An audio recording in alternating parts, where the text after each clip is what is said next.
মাত্র ১৪ মিনিটে হ্যাট্রিক, তাও আবার বিশ্বের সবচেয়ে প্রতিদ্বন্দ্বিতাপূর্ণ আসর ইংলিশ প্রিমিয়ার লিগে। ২০১৯ সালের পর ম্যান সিটির পক্ষে দ্রুততম হ্যাট্রিকের রেকর্ড করে রীতিমতো তাক লাগিয়ে দিয়েছেন ওমর মারমুশ। আর তাতেই স্পটলাইটে মিশরের ২৬ বছর বয়সী এই তরুণ। বলা হয় মর্নিং শোজ দ্য ডে। মারমুশের যাত্রাটা যেন তার উজ্জ্বল প্রমাণ। ম্যানচেস্টার সিটির হয়ে অভিষেক হয়েছে চ্যাম্পিয়ন্স লিগে, তাও আবার ইউরোপের শীর্ষ দল রিয়াল মাদ্রিদের বিপক্ষে। স্টেডিয়াম ভর্তি দর্শকের সামনে ইউরোপ সেরার মঞ্চে স্বপ্নের এক অভিষেক, যদিও ৩-২ গোলে ম্যাচ হেরেছে সিটিজেনরা। ২০১৭ সাল থেকে জার্মান ফুটবলে খেলেছেন মারমুশ। শুরুটা উলফসবার্গে হলেও প্রথম ৩ বছর ছিলেন রিজার্ভ বেঞ্চে। এরপর ধারে সেন্ট পাউলি, স্টুটগার্টে খেলে শেষে ফ্রি এজেন্ট হিসেবে যোগ দেন ফ্রাঙ্কফুর্টে। সেখানে মৌসুমের শুরুতে ২৬ ম্যাচে ২০ গোল করে নজর কাড়েন তিনি।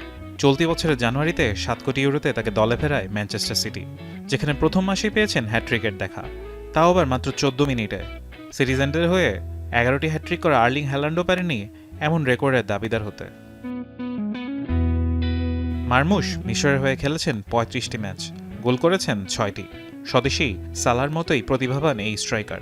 গতি, ড্রিবলিং, বল পজিশনিং সব মিলিয়ে উইঙ্গার কিংবা স্ট্রাইকার দুই ভূমিকাতেই খেলার সামর্থ্য আছে তার।